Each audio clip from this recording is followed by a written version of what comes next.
Hello, everyone. Welcome to the Game Junk Podcast, episode 148, recording on Sunday, April 30th, 2023.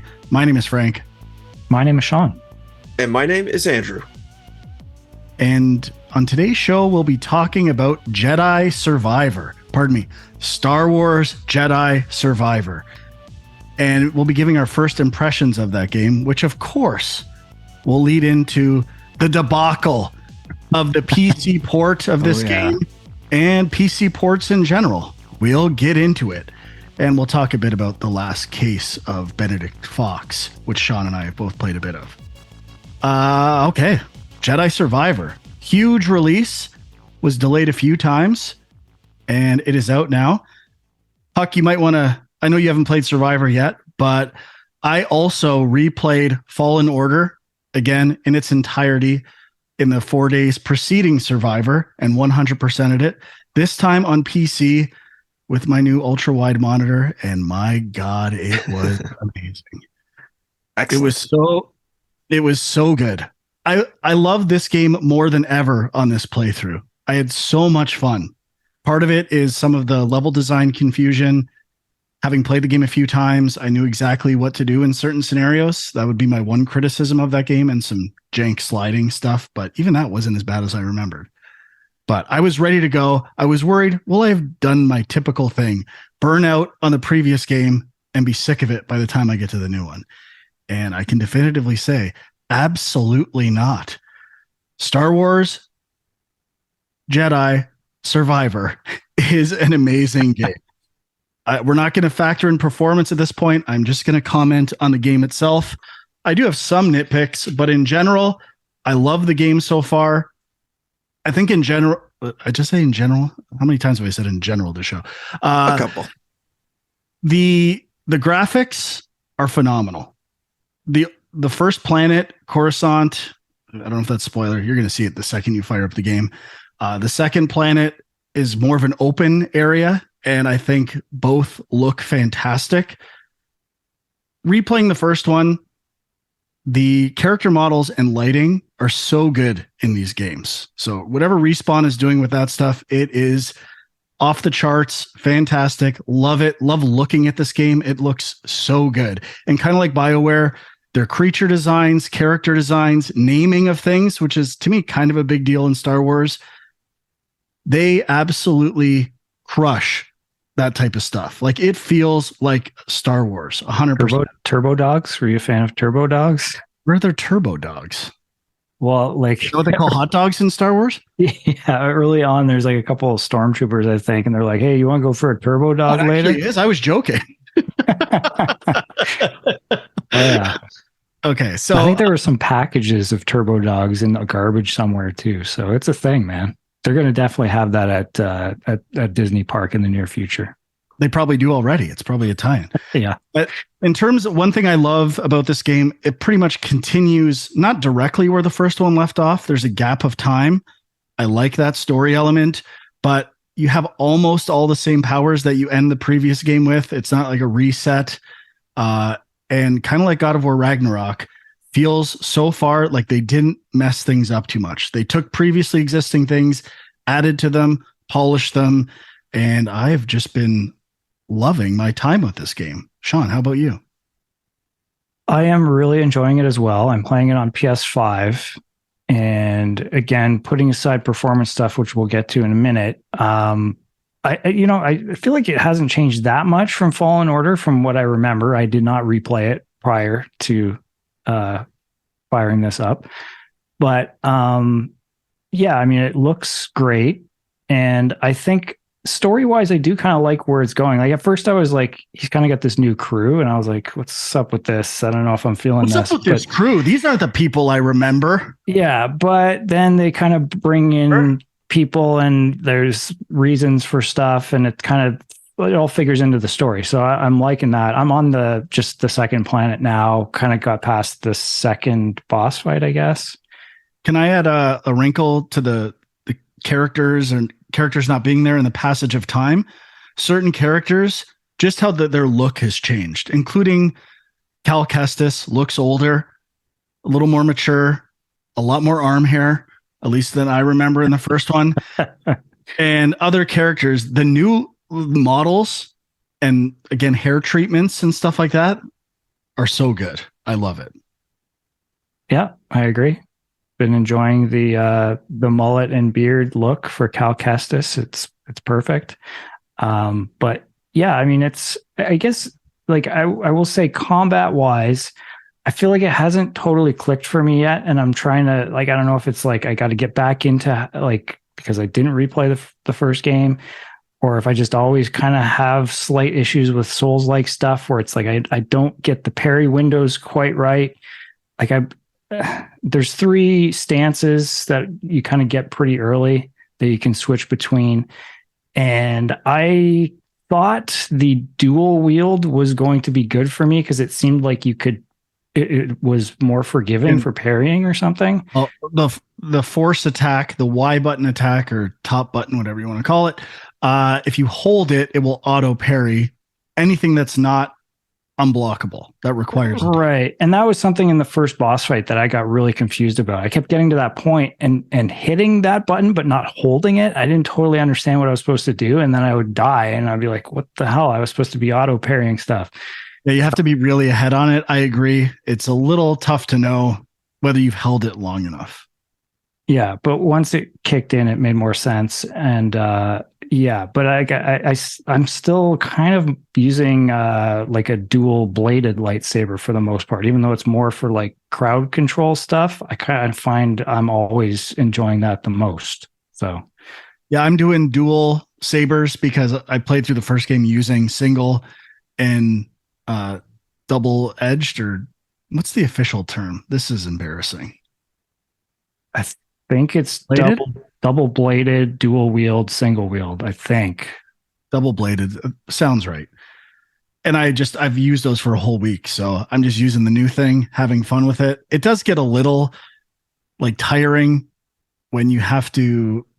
Like the Y button isn't a different attack, so I find like I'm spamming X a bit more than I normally would, but it's really good. You cannot. One question too. Did they like in the last game were the attacks on the shoulder buttons? No, it's the exact same controls. Okay, it's weird because like I just feel like, and I don't play a lot of these games, but like I instinctively want to hit the shoulder buttons to attack, and I'm like, oh right, it's square. I don't know where I'm getting it from. I thought it was from the last game, but I prefer buttons for attacks. Have you been playing like Assassin's Creed? I think Assassin's Creed is on shoulders. Yeah, Assassin's Creed shifted from X and Y to the bumpers because of Dark Souls and other From Software games. And both are okay, but I prefer the buttons for attacks. Especially triggers are awkward for that stuff. Yeah, I agree. I don't know why. It's just for some reason that felt right for this game. That's what I was trying to do. So I had to keep reminding myself, but you can probably remap it, I'm assuming too. But yeah, I mean, trying to think of what other new stuff is that I've seen so far. Like, I mean, obviously there's some new skill trees.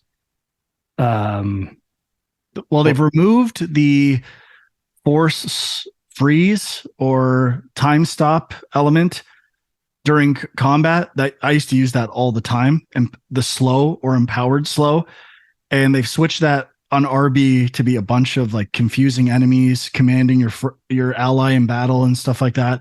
I really liked the slow. I used it in battle a lot, and they've moved that to pushing in. You have to build up a meter. It probably was OP. I'm assuming that's why they did it.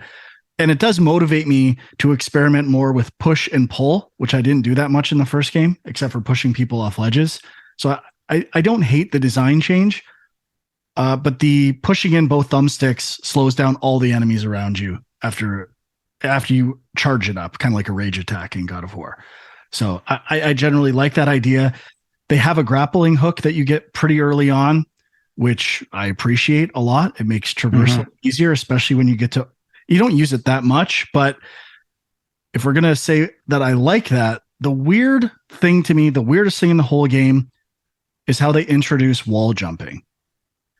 You like literally, they have wall jumping now on certain surfaces, kind of like wall running, but you basically jump off the wall and then double jump back onto the wall. And it's extremely awkward.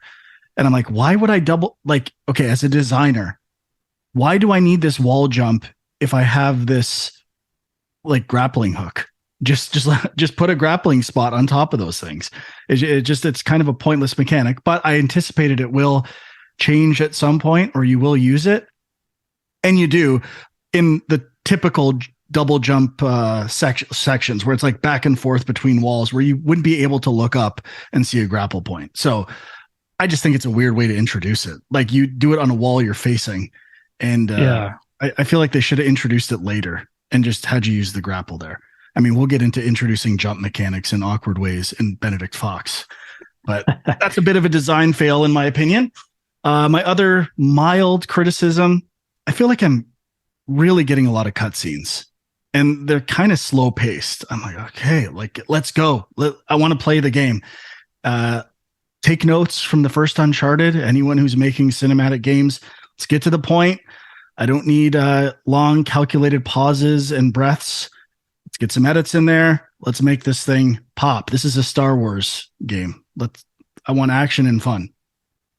Yeah, I mean, definitely I was feeling that just in general with the prologue, because I was kind of like, okay, I know the game opens up and it takes a while before you really get to that element of the game. But it's kind of an Uncharted situation again, where Uncharted 1, well, you're learning the mechanics in Uncharted 1, but it's not as boring. Uncharted 2 starts very on rails with the train sequence and walking through the snow and all that stuff. This one, or in the first Fallen Order, you're doing all the jumping. You're going through Braca, that planet, and it's like, okay, I'm doing stuff while getting story elements. It's really good. And then in this one, you're walking for about 15 minutes and it looks impressive. It's telling some story stuff, but not my favorite way to start a game. But that is very nitpicky. Not a huge deal. I'm way beyond that now. Last thing I'll say with both games, Fallen Order and this game, why I love them, it rewards exploration in the best ways. Kind of like the Arkham games. You veer off a bit, or you're like, I think there's going to be something down there. There's always something. And typically the reward scales appropriately to how hard it was to get there, or what type of like skilled pattern recognition or puzzle solving you had to do to get to that thing. It rewards simple exploration with simple things, complex exploration with like great rewards. And there's not a lot of wasted space in the levels. Comparing that to Breath of the Wild, which I played, where I would explore areas with no reward and it just took a lot of time. So I always feel like I'm going to be rewarded for doing things in this game. And to me, that's the game's biggest strength. And in the open world, I was worried that wouldn't translate well to the open world, but it does. I find like I'm always finding stuff, and you can get to places very quickly. So I wouldn't say in love, but if I was on the Bachelor, I'd be saying I could see myself falling in love with this game. It could happen. Yeah, I mean, I agree on the exploration thing. Obviously, it's got some Metroid elements. I don't know if I'd quite say it's a Metroidvania, and it's kind of drawing more from the Souls stuff, I guess. But like the one criticism is like, I don't care that much about the cosmetic stuff, and there's a lot of cosmetic stuff that you find most of the time. But I agree. But for whatever reason, I like it more in this game than other ones. It's simple to experiment with things, and I actually have a bond with BD1 and like tweaking that stuff and customizing your lightsaber. It's more meaningful to me in this game than it is in most others. Whatever, take that for whatever you want. Not a big deal, but yeah, I think, the open world is way better than I thought it would be. And they finally introduced fast travel through the meditation points, which is a big deal to me. Yeah, for sure. That was still frustrating playing the original game and having to go get 100% and go through everything and getting lost at times. The map is slightly tweaked. I would say probably slight improved. Like it's a little better. Although I don't like the way collectibles, you have to hit X to see them all. And they've just expanded on everything. The seeds idea is like almost a mini game now. I don't know if Sean's gotten to that part yet for collecting seeds. I did get a seed, but I didn't know what to do with it yet. So it seems like there's way more enemies, way more creatures, some amazing cameos and fights with Star Wars characters and creatures. One of the early ones, it's an optional fight, but I was like, oh yeah. Did you do this one, Sean? I don't know. Probably Like not. I'm guessing. An iconic creature from Star Wars original trilogy. I don't think so. Oh, okay. It's so good. We'll have to talk.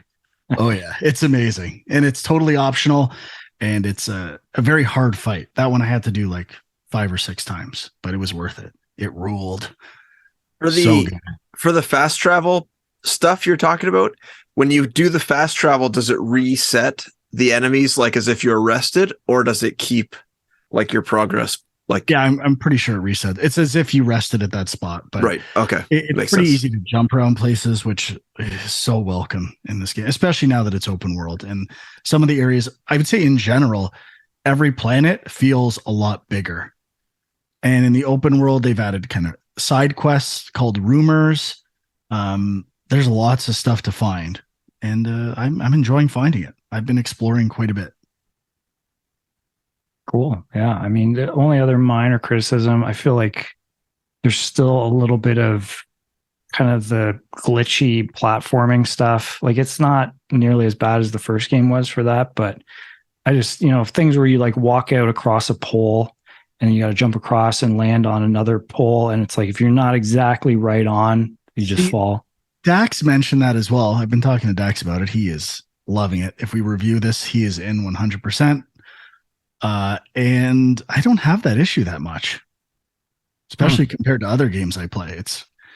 Seems pretty reliable to me. There was one weird moment. This isn't really like a platforming issue. It was just like a weird context issue more than anything, where it's like you had to jump across something and I like fell. I didn't quite get across and I fell and there was like stormtroopers down there, but I fell too far and I died. But then when I did it over again, I got across and that pole actually like falls. Like it's like a scripted thing. It's supposed to break off. So then I fell down to where the stormtroopers are and now I can fight them. It's like, what? I think I know exactly what part you're talking about. But in general, I think I might have said I'm 11 hours in. Sean, what are you? Probably 2 to 3. And I don't think people might be assuming it, but I'm playing it on PC after playing Fallen Order on PC on this glorious OLED monitor. Baby, does it shine. But so far, so good. I don't have much else to say about the game itself. Sean, do you have anything else? Nope. Okay. So let's get into performance issues and PC ports in general, which is the topic du jour in video game circles, including our Discord. A lot of talk about this on our Discord. So my personal experience has been not that bad. I'm not saying it's great either, but I played Fallen Order. It definitely had stutters. And it seems like that's related to Unreal Engine loading, from what I've seen in forums and stuff like that, and makes sense to me. Probably makes sense to the three of us. But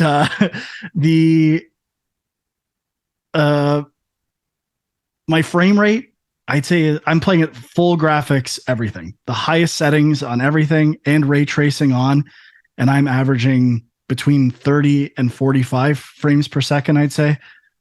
Getting into 60 occasionally, which, I mean, for full graphic settings is not that bad to me. It's playable to me. I haven't had any issues playing the game. Do you know the ray tracing, what that ray traces? Is it just reflections, or is it reflections of shadows, or is it like the entire thing? I don't know. I think based on the Digital Foundry video, it seems like they're just exposing default settings in Unreal Engine and putting them in the menu, whatever that is. Okay. But I am using sampling, I think, and that is an issue where it's causing blurriness, which was in the first game as well. I notice it, but not enough to bother me. So if you're, a graphic snob or frame rate snob, which I understand, you'll definitely have some issues with the game.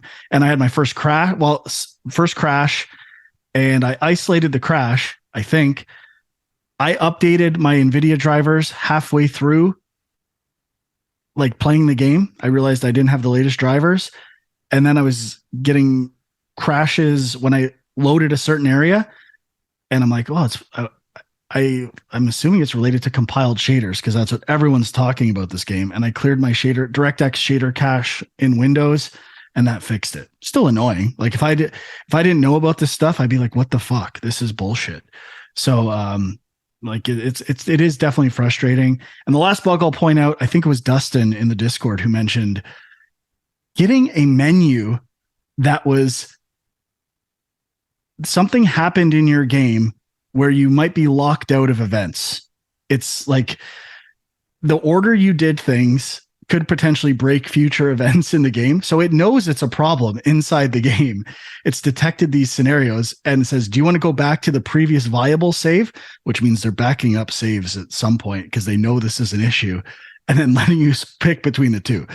That's kind of crazy to me. If I saw that, first of all, don't even get me into EA Origin and cloud save issues and prompting me to use, like, that's a disaster in its own right. But that would be like, what the fuck is going on here? How is this a thing in a game? You know it's a problem. It's definitely like, so I'm assuming you haven't seen that error. You just saw Dustin's post. I saw that is, I saw it as well, like in the Discord there. That is one of the weirder error messages I've ever seen from a game. Like it's very, I don't even know what I would choose in that case. Cause it's like, oh, I know what I choose. 100%. Go back to the previous one. Well, I guess you have to, but like, do you like even know how far back that is? Like, you know, no. And then let's add on top of that, like you probably would play the game in the same way unless you knew what you did.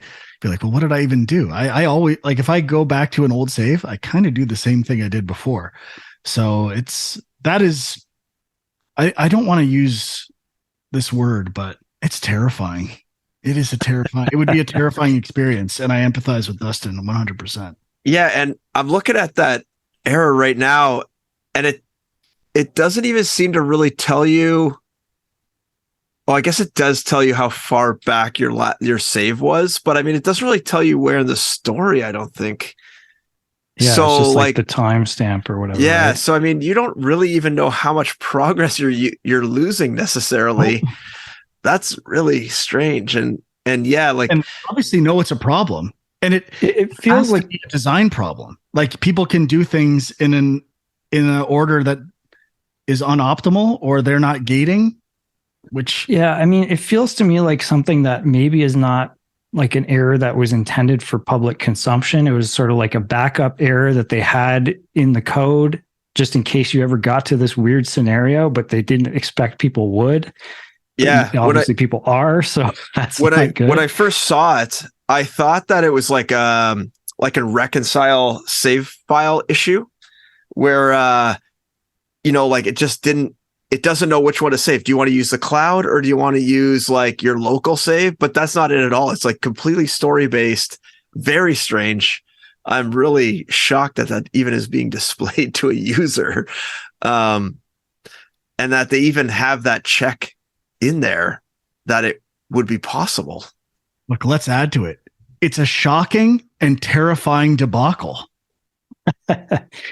Yeah, I don't know how many people are seeing that. That is definitely weird. But so before we bring in the port master from Equilibrium Systems, Huck City, let's just, Sean, have you had any issues with the PlayStation version?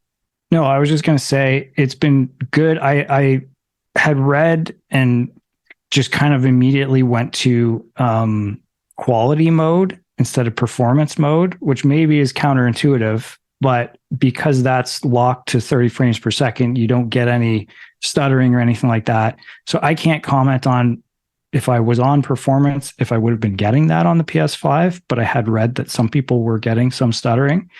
But in quality mode, it's been very smooth. The only issues, just like some minor pop-in stuff, some minor screen tearing stuff. That's about it. So I don't know. I do see some blurriness here and there. Like, I don't know if that's kind of the sampling stuff you're talking about. I don't even know if that would be on the PS5, but that's about it. So, I mean, it's pretty playable. No real, like, I feel like the average person would not notice. Has a version of sampling. I'm pretty sure. I'm assuming PlayStation does, but do not quote me on that. I don't know for sure.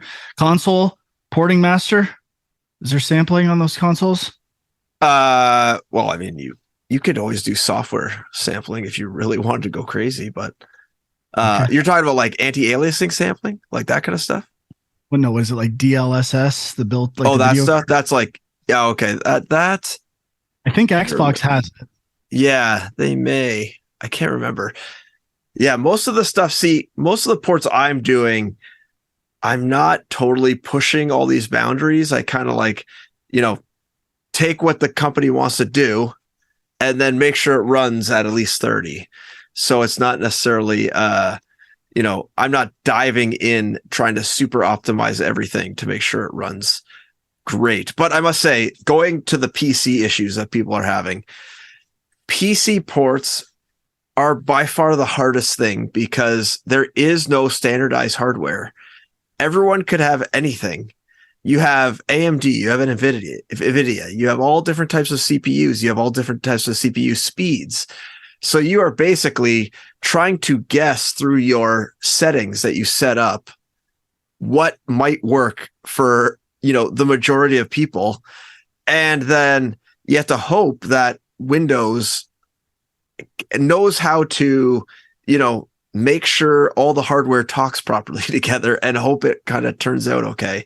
And if you wanted to actually like thoroughly do like the best possible PC port, you would need to have access to all those hardware configurations and run tests. And now you're talking an absolutely, prohibitive cost. Like it's just so expensive to have all that hardware, and not to mention the manpower it would take to actually run the tests to make sure it works. I mean, you could probably automate some of this if you had all that hardware and, have some sort of like standardized run through of the game you do with like certain input and a certain seed for the enemies and everything, and, capture frame rates and stuff.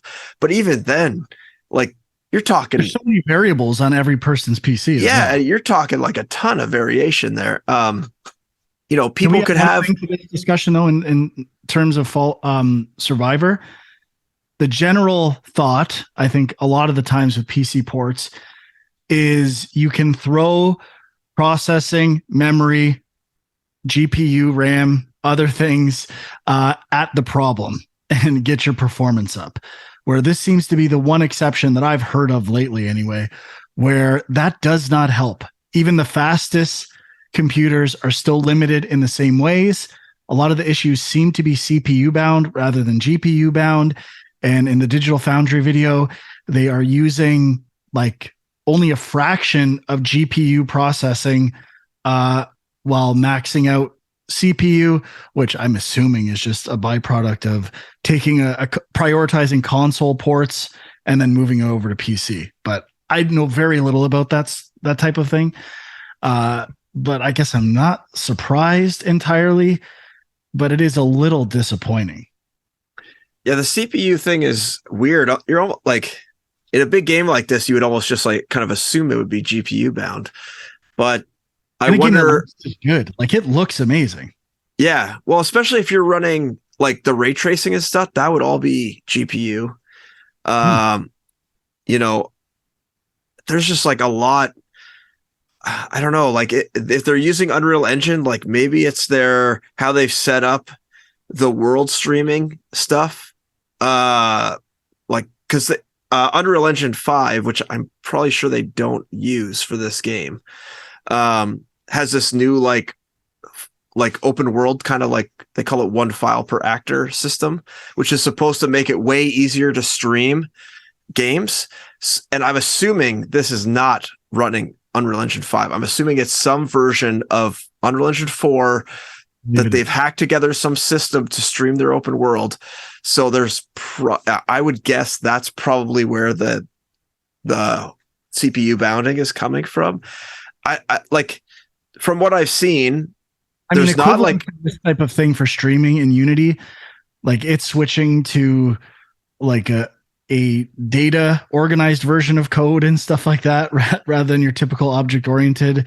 Like they're all trying to account for large scale projects with streaming. So I haven't worked that much with Unreal, but it definitely seems like it's still kind of an issue. Yeah. Which it Yeah. was back in the day.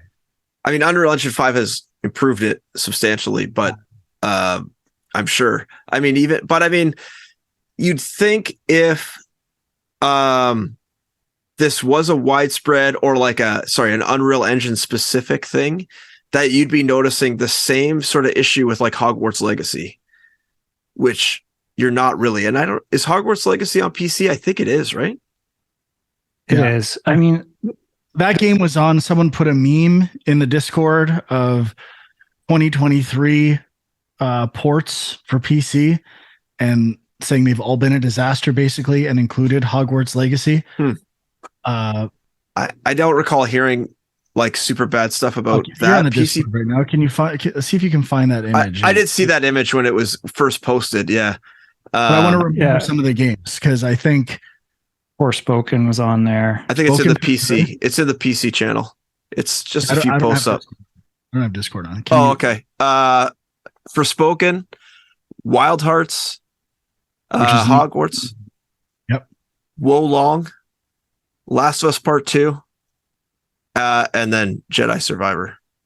Last of Us Part 1 and Jedi and Survivor. then the last two that were question marks were Redfall and Starfield. Which I think Redfall, someone mentioned, I'd forgotten, is locked to 30 FPS, I believe, at least on consoles. Yeah, I think so.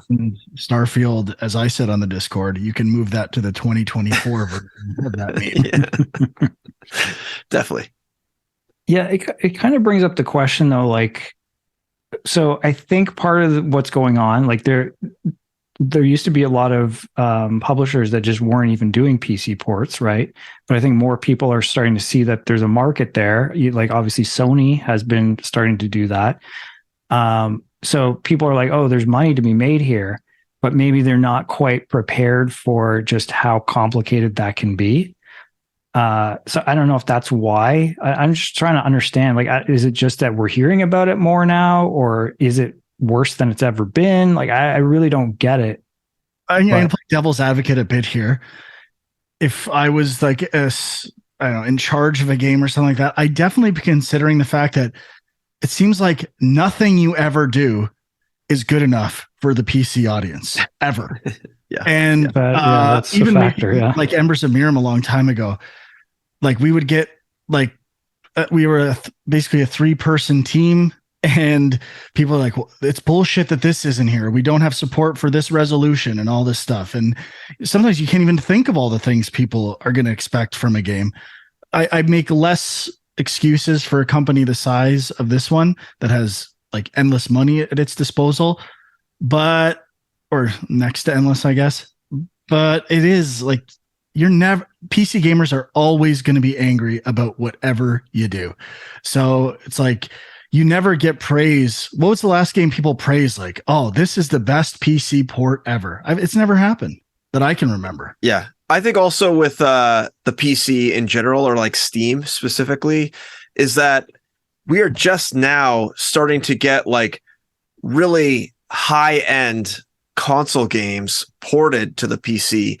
The only games I could think of that would probably fall into this category that have come out in the past are probably like id Software games. And, Carmack made sure that they were going to run beautifully on the PC. I don't know. He just works his Carmack magic. Oh, money, car magic, man, and make it happen. I know. But I mean, like, so like these companies though, like EA, they are just bringing back their sports titles to PC. So they've been out of the PC game for a long time. Maybe Battlefield released on PC, but I'm probably sure people bitched about that like crazy. Well, let's bring that into the conversation as well. 2 other things you have to add to the Survivor discussion: EA and Star Wars. Whenever you put those 2 things into a controversy or a discussion topic, it's just adding fuel onto a fire. And just, again, playing devil's advocate, I played Breath of the Wild few weeks ago. I had constant frame rate drops. The the Deku tree area in the Lost Woods, it was abysmal. There was times where the game froze for almost 2 seconds when I turned the camera. I've never seen an article about the state of Breath of the Wild and why it's a problem. And yeah, I mean, but like there's been a lot of talk about Switch performance issues with some of the last big games that came out. Like I remember Bayonetta, I think one of the Pokemon games. Like there was a few things last year. I might not just be seeing them, right? Like, yeah, but I think you're right. It is a big difference between like sort of the PC audience and console audience. PC audience wants the best everything. They have these huge rigs that are, they've spent a lot of money on, so they want the best performance they can get. So any issue, they're going to be complaining. Which is understandable to some degree, right? Like you spend $3,000 to $5,000 to who knows, $10,000 on a computer. If you're making a game, you have to, and they have to be anticipating these types of responses. It cannot be a surprise to them. They must have these, like that message pre-written 10 weeks ago. Like, how are we going to address this when it comes up? But I think it is, I guess it's the question of like they got to target the mainstream, the biggest kind of audience that is consuming this game. And I feel like the high end PC gamers are, I mean, there's obviously an audience there, but like they've got to be like a smaller section of that. I was trying to look up like numbers, like what are PC sales like compared to console sales, and it's like I don't know if anybody has a clue these days because all the digital sales aren't counted. Like it's impossible to know, but I'd be curious to know. Yeah, and there was a Steam. There used to be Steam Spy, which used to give you pretty accurate, but then they clamped down on all the numbers you could find there. And then I can't remember what the new one is called. Maybe it's still Steam Spy, but now they just give you like a really vague range. And I think the guy calculates it based on like Steam achievements and stuff like that. Like who has the game kind of installed and their Steam achievements visible. And I think that's how he now calculates this like generic range, statistical sampling kind of stuff. Yeah. So I mean, it's really hard to get data, and I think there are certain outlets you can pay to get this information from. I can't remember the name of it off the top of my head, but probably Valve. Yeah. But it's like it's a lot of money to get that kind of stuff. It's not NPR, but it's like something like that. What's the NPD? NPD. Yeah, the NPD numbers. Yeah, but I don't even know if they have. They don't have digital, I don't think. No, yeah, definitely not from Nintendo. Yeah, so it's, I don't know. Again, like I watched that Digital Foundry thing, and it was kind of interesting. But then I have to admit, like I'm looking at all the numbers and stats on the screen. I'm like, okay, yeah, it looks like there's issues. But then I'm watching the gameplay, and I'm like, would I really notice a lot of this stuff? Probably not. But I guess I'm not a PC gamer to begin with, so that's just not me. But yeah, I'm not going to say I don't notice the stutters. Do I wish they weren't there? Sure. For me personally, it's not that big of a factor playing the game. I mean, to be fair, stutters are probably the biggest thing, right? You're going to notice when, like the game is literally like starting and stopping and like, it's not smooth. Like that's a problem. But some of the other stuff, I don't know. And you complained about I can't use my mouse on certain buttons. Like they're going like, this is unacceptable. I'm like, okay, chill, bud. Can we just relax for 2 seconds? Yeah. But I will say I've never had a stutter mid combat. That's a personal anecdote, but it's always when I'm moving between areas when it's like low consequence type of stuff. But right. I still love the game. It's clearly not impacting me to the point where I cannot take this. I'll wait till they patch it. Other people feel the exact opposite. They want a certain frame rate, they're accustomed to it, and they're not playing the game. And I can appreciate that as well. What my answer with this always is vote with your wallet. Don't buy it. If you like and I think Dustin even said I'm getting a refund. I think that's a perfectly acceptable response. Yeah. I mean, it ultimately, if they're making money and they think that they can put out these, half-baked ports and people are still going to buy them, then they're going to keep doing it. But I guess the other thing is, a lot of people are like, well, why wouldn't they just delay it like a couple weeks or a month? I wonder, I haven't heard anything about this, but I really do wonder with this game in particular, if they had some kind of mandate that it's got to be out by May the 4th. Like, it just seems like kind of weird, but I mean, it's possible. It is a perfect marketing window for them to hit. Mandalorian season 3 ending, May the 4th coming up. I'm also not surprised if that is a mandate at the company. What was I going to say? Just about like, I'm surprised they didn't delay it a bit, because they've delayed it so many times already. I don't think, I guess unless they know, they haven't fixed this issue in Fallen Order. I'm guess I'm on the side of they might not fix the stutters ever, and they know that. And other things they might fix, like optimizing it here and there, but ultimately the final best version of this game, they know there are still going to be stutter issues, the same way there is with Fallen Order in its current state after 4 years. Yeah, I guess just not to kind of keep going on this point, but I thought it was interesting. Like, so a common thing that I don't know, I assume most people know, but like the optimization is like the kind of the last thing that's done in a game. So a game that's already kind of coming in hot and maybe has issues they're trying to fix. Like there was I think it was the Vice review of this game, was not even really a review of the game. It was more like this discussion of like, what do I do? I'm trying to review this game, and I've been given it like a copy like a week or two before it comes out, and it's currently has tons of performance issues. So I could keep trying to play through the game for the story and all that stuff, but then like, how much do I like put the performance into it, or do I wait because they say a patch is coming, but it's gonna be like 2 days before release, and now I'm not gonna have time to finish the game before I write my review. It's like all these weird things that really kind of, to me, that's on the company. It's not on the reviewer. Like they have to anticipate that. And I mean, for really, let's scale the size of the problem down relative to the world. But the source of this problem, I think undeniably, is corporate greed at some level. Like they want the money and they don't want to wait. And like I said, the only possible thing could be that they know at the end of the end of whatever cycle this takes, it's still not going to be what people expect. So that's my guess as to where this ends. It will get better, but it will still never satisfy everyone, and they're aware of that. Yeah. I hope I'm wrong. I hope they crush it over the next few months. I'm sure they're going to spend a lot of time and money doing that. So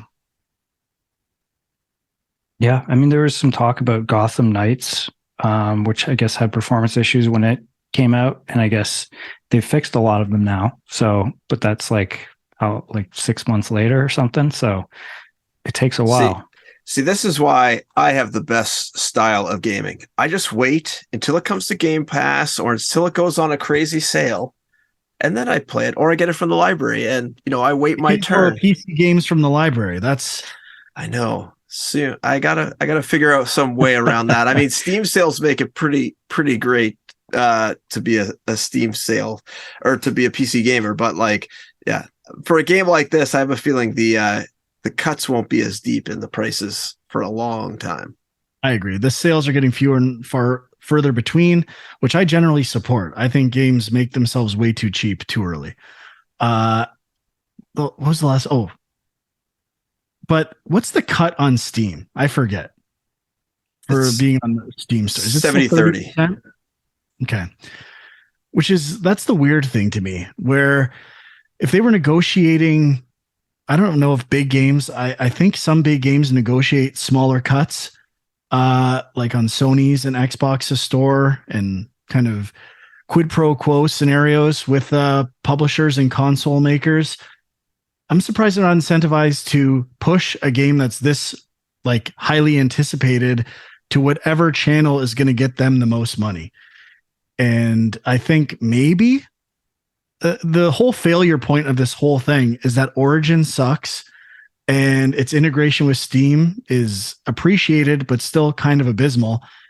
And if they could like be getting all the money from Origin, that would be a best case scenario for them. And that's what I'd be focusing on. Well, why don't we make the PC version the best?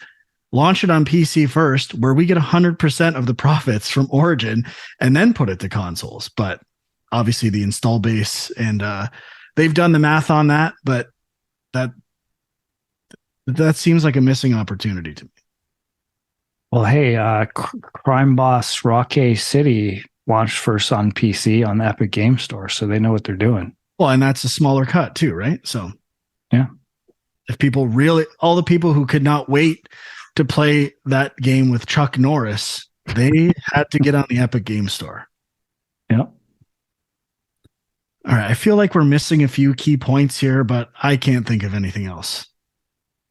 I mean, that's about it, but I'm sure the listeners will have some commentary on this. So let us know. Oh, and if this, subject gets you off, get on the Discord, go in the YouTube video, go to the link for Discord. People are talking about this.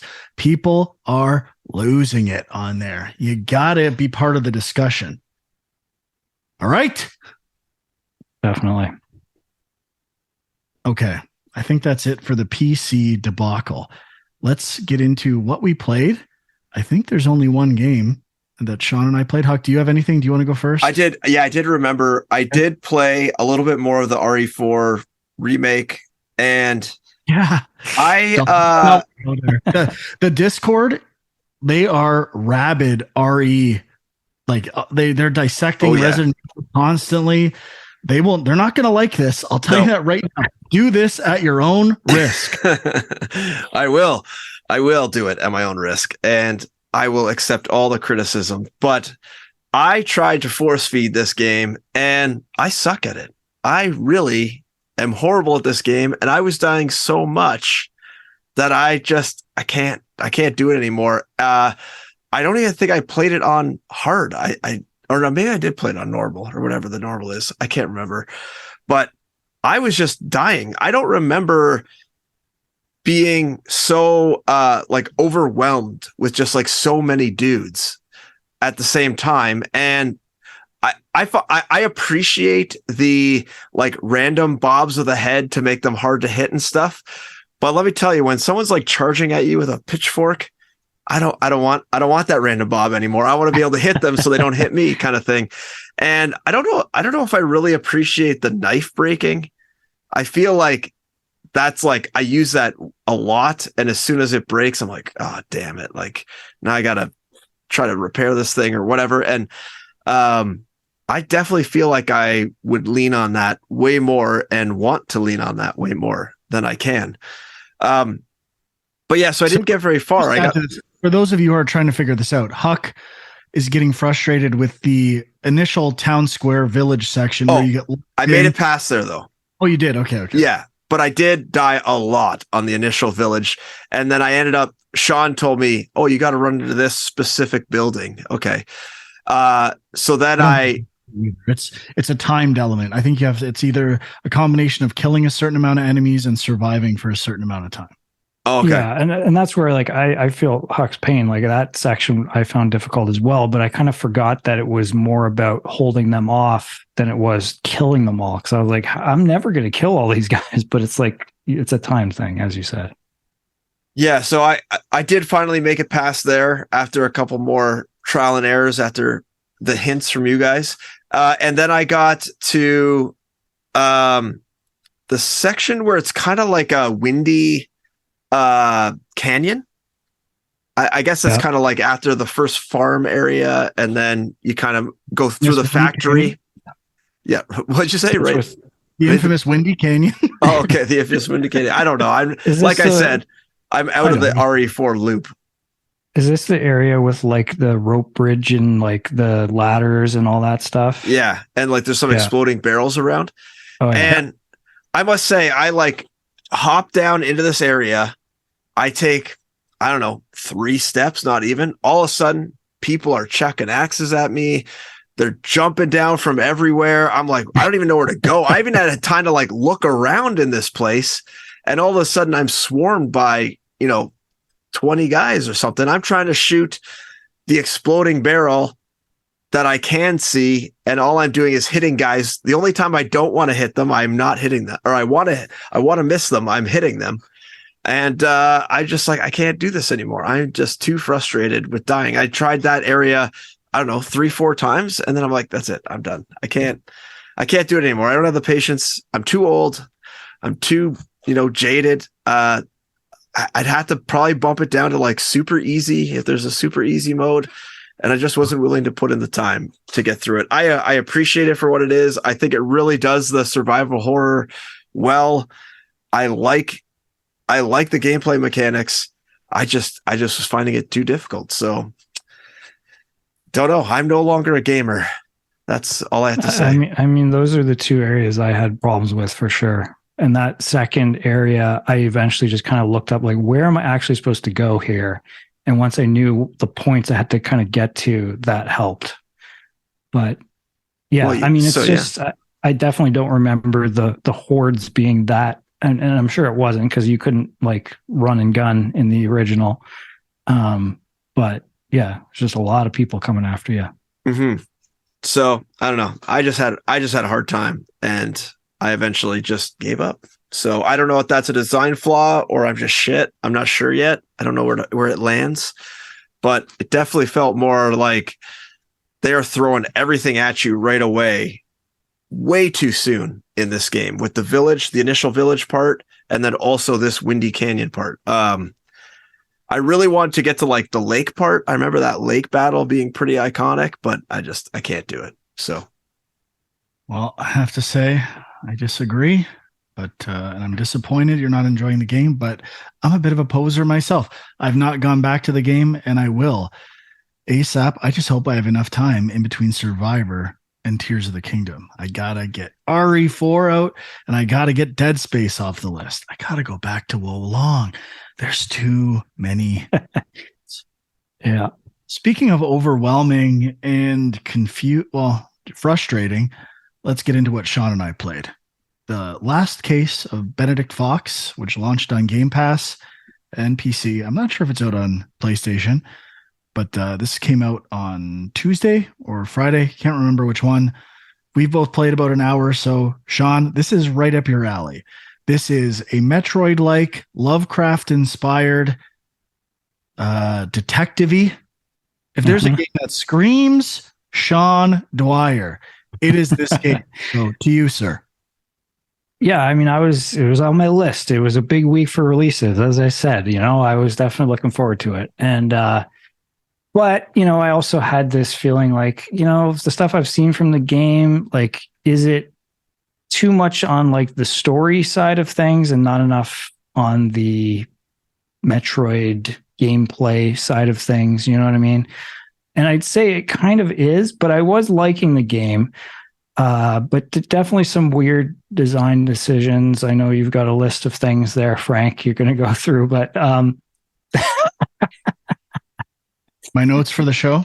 But the first thing I got to say, big Eternal Darkness vibes from this game. Oh, yeah. Did you? The runes, everything. Like, even when you get to the mansion to start, I feel like that main foyer looks exactly like the foyer from Eternal Darkness. And like the symbols and stuff, very similar. But yeah, it's so how to describe it. I mean, it is a Metroid-like game, and you kind of have you have a melee attack, and then you have like this flare gun, but you can only use it every so often. You charge it up with melee hits.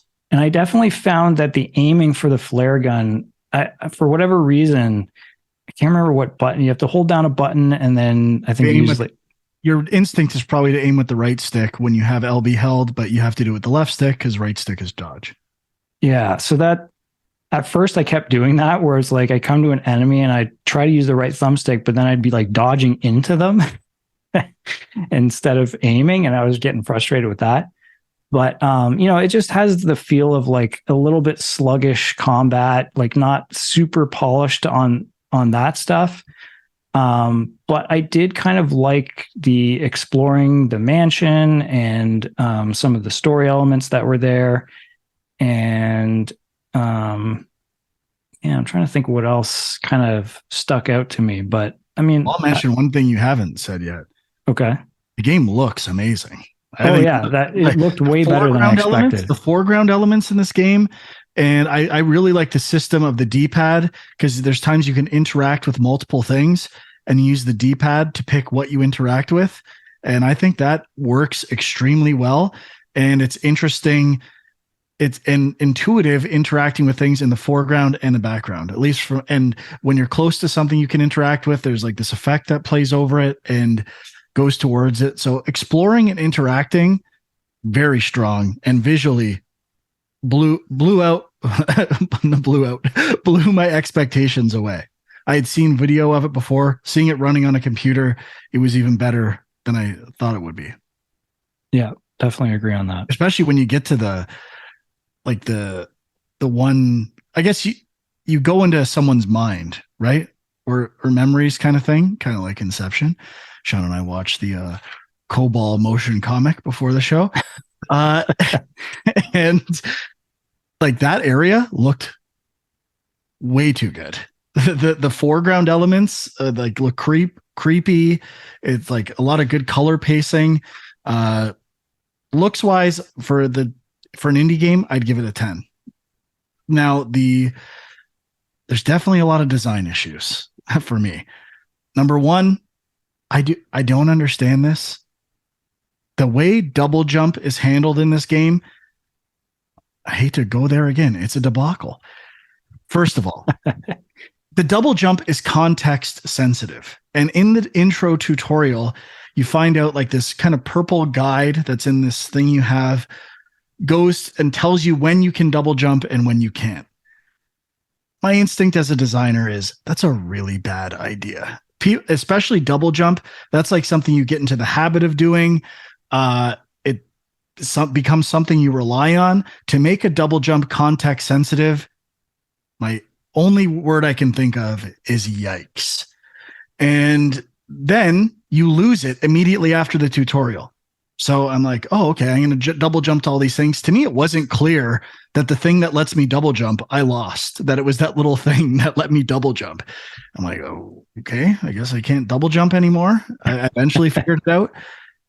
And then you get the double jump back. Finally, it's kind of the first power you get back. And the room where you get it back, there's a ledge, like a banister. I'm like, well, of course, now I can jump and go see what that is. I can double jump up to that thing I couldn't get to before. And I can't even double jump to that. What is this? Who thought this was good design? This is terrible. I'm like, what? How do you not have the player double jump and get some collectible up there now that they've gotten it and relearn? Okay, I look for that purple thing. Scary stuff. That whole double jump thing. First of all, Sean and I talked about this before the show. How do you not have someone play testing this game? We both had the same reaction. I guarantee it. I have a list of notes playing the game for an hour that I'm sure everyone with any amount of game design experience would give those same criticisms. And I don't know how they aren't addressed, to be honest. That doesn't mean the game is a total failure. I still like it, and I think I will continue playing it. I think the vibe of inspecting things, inspired by Resident Evil, I think Eternal Darkness and Resident Evil would be the two inspirations, and Metroid, of course. But I really like inspecting things, solving the puzzles, switching to inspection mode works really well. And the other thing that is nonsensical to me at this point of the game, and I'm sure it evolves, is the loading screen.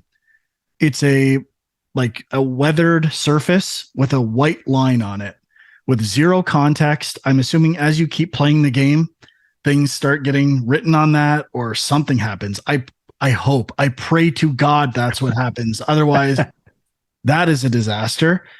Last thing I'll mention, the idea that it's his father in the story, I don't think the game does a great job of introducing that element of the story. Like you go into this office, you pick up a file, and if you're not paying close enough attention, I'm like, what's going on here? It kind of throws you into the mansion with very little context. That seems like a bit of a point of failure to me. And generally, there's some weird jankiness with when you approach ledges, and if you have to do a running jump and like you have to get a running start on a narrow area that like sometimes you'll stop by a ledge and look down. It's like they tried to polish that type of stuff around ledges and it just hinders the gameplay experience. Combat is okay. I don't mind the general combat mechanics, but I definitely find it's too hard and unforgiving. Feels like a bit of an Ori situation where they leaned on making the game harder to make it longer, where my instinct would have been to make everything a bit more forgiving and give the player more health to start or more health recharges to start so that you have more fun initially. I could see a lot of people being like, okay, I'm done with this game very early on, especially on Game Pass. Maybe not if you bought it on Steam, but if you just tried this on Game Pass, it'd be like, okay, I'm done with this. So just seems like the game might be its own biggest enemy in some ways, the design of the game. But other than that, I all that being said, I would still continue playing it, and I like the vibe of the game. And like we said, I love the look of the game.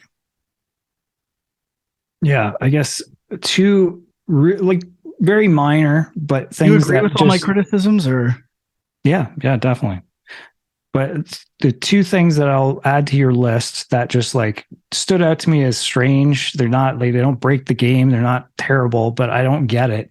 Like one is every room you go in, it pops up like oh, now you're in this room, and it like which is common for Metroid games, but because like literally every door you go through, every square you go to is a new quote unquote room. When you're discovering all these locations, you're just like constantly like, okay, now you discovered this room, this room, this room. It's like someone's limbo, I think it's called, or someone's mind. It's like, this doesn't look like a bedroom to me. Like, why is this? It's last thing. How did I forget this? I'm sorry. We're running late. We're running long, but for achievement hunters out there, this is a public service announcement. If you skip, there's an achievement for not skipping any cutscene in the game. Oh, what a horrible achievement. Oh, yeah. And it gets worse. You know what? If I knew that, I could live with that. It's like, okay, you want to do that? Fine. I can play that game. And I'm guessing their motivation is something like, well, the stories actually matters for certain things, like solving puzzles, and it's an incentive to actually watch that stuff and not be confused. But if the player doesn't know it, it's not going to work. But you go into this inspection mode where you watch memories and fast forward and rewind through memories. And if you skip between them, it restarts the memory. And if the B button, contextual B button, turns to skip when that's replaying a memory you've already watched.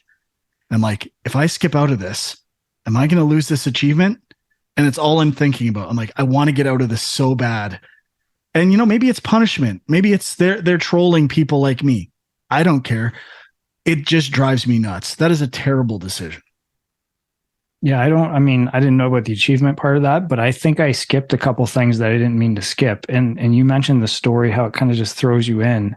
I was a little confused, but then I feel like I accidentally skipped something and I was like, oh, it's probably explained that I just skipped it. So I skipped nothing.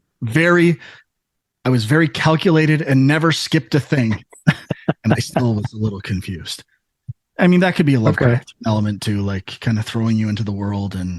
But I do feel overwhelmed with stuff on the HUD and the menus. Well, that's why the pace itself a lot more. That's why the like discovered this room pop up was driving me nuts, because I was like, I just felt overwhelmed. I was like, man, like I'm going deeper and deeper into this thing. Like I don't really know where I am yet, but I've already discovered like 100 different places. Like what the hell? Sean, can you read that note? Overwhelmed. All caps. Overwhelmed. What was the other thing I was going to mention? I don't remember now. Oh, when you go to the map screen, you hit start to get to the map screen. Why can't it be the back button? Oh, God. Well, no, whatever. That's fine. But when you hit start, I automatically want to hit start again to get out of there. But instead it like takes you to like the last, the map zooms to the last save point you were at or something like that. So if you just keep hitting start over and over again, you'll never get out of that. I didn't You have know to, like, hit. there is a weird thing where if you got a document or found something, it switches the context for that menu. That's why you should always have a dedicated map button on back, and then start is the menu. Very simple. Yeah, I don't know. It was just like I kept going into that, wanting to check where I was real quick and get out, and then I'd be like, "Wait, okay, I got to do this and hit this button instead." I don't know. That was it. But yeah, a lot of weird little things like that. All in all, I think it sounds like we're being more critical than maybe. I think it's fair. I think these are all fair criticisms, but it doesn't make the game unplayable or anything like that. I am enjoying it. So It's an interesting mix of two genres that I haven't really seen put and together. these are like initial impressions. There could be a game that they have reasons for all those decisions, and by the end, you're like, yeah, I get it now, but not the best way to bring players into your game, especially on Game Pass when people are just churning and burning, trying these games out. Like, if you want it to stick, I'd be the first hour of that game. If you have a deal with a Game Pass, is the most important thing, 100%. Yeah, for sure. All right, we've done it. We did it. We crushed this thing. This is an all-timer as far as I'm concerned. Oh yeah. And we will next week. Is there anything big happening next week? Oh, Redfall. Kind of big. Oh yeah. I think it looks pretty good. Other people don't seem to be that enthused with it, but I'm personally excited. Also on Game Pass. Hope you got that first. Frank, you're becoming a dabbler like Sean and I. You're never going to finish another game. There's so many games coming out. Dude, Survivor's going to be done by Friday. I guarantee. Or close. It's going to be close to being done. It's amazing. I just want to keep playing it. But maybe we'll talk about that. What's the name? Obsidian? No, that's not Obsidian. Who made that game? Arcane. If you're listening to this podcast, you're on Game Pass. Make sure your first hour rules. That's all you got to worry about. And make sure your PC port runs well. Please be careful. But yeah, thanks for watching or listening. YouTube.com/Game Junk for video versions of this, where you can see me hold up the overwhelmed note to Sean. And you can follow Sean on Twitter at FilmJunk, Andrew at Equilibrium Sis, and My Angry Commute. Until next time, thanks for listening. Bye-bye.